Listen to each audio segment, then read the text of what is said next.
Now, let's stop for the minute and let's imagine that this Earth-like planet is our own body. And these continents are representing our organs. And settlements are nothing else but the settlements of our healthy cells which are building the tissue. And there is one particular settlement that grows aggressive and dominating. And we can imagine the cancer being this settlement.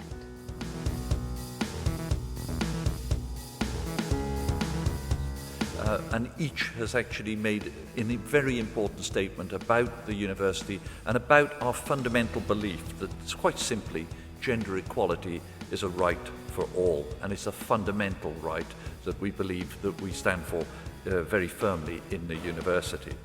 Read my notes when it comes to titles, because this is important as well, and I really don't want to get the titles wrong, but we will have a discussion. We'll hear some fascinating stories about their life experiences, their time at Cambridge, and perhaps elsewhere. And it's brilliant because there are, Lib Dem voters who say that they're very right-wing, self-described left-wing Labour voters with a university degree who support the death penalty and Brexit.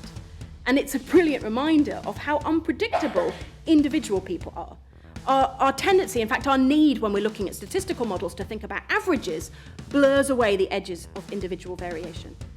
When we design for the averages, we end up missing out most people's needs. Far too many policymakers try to design policies that require people to transform their nature.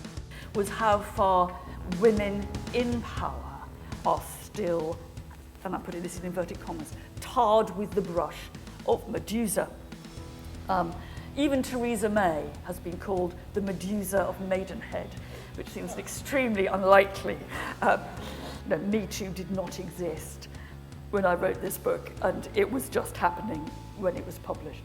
And so, personally, by chance I hit the chord. And when I talk about impact, we'll take protected areas and let's take the outcome of deforestation. Doesn't matter. It could be poverty, it could be species diversity, it could be anything. Right? So we've got, typically we can see what's going on before we do protection, but in a lot of cases like ecosystem services and species, we often don't even have the baselines. But we can observe that in box A. After protection, we can observe deforestation.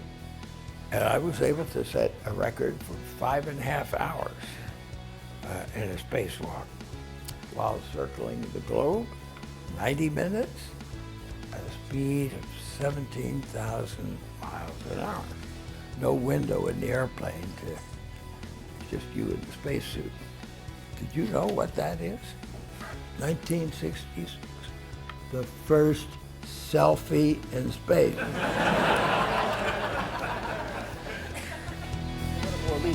And in doing so, they challenged quite fundamentally the functioning of democracy, so much so that they brought an end to the administration of Charles de Gaulle in the Fifth Republic in 1969, right?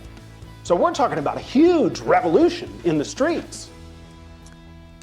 Well, what about the future of manned spaceflight?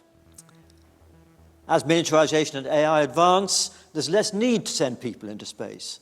But I personally hope that human explorers will follow the robots, though it'll be as adventurers, not for anything practical. And so for that reason, they shouldn't be funded by the taxpayers.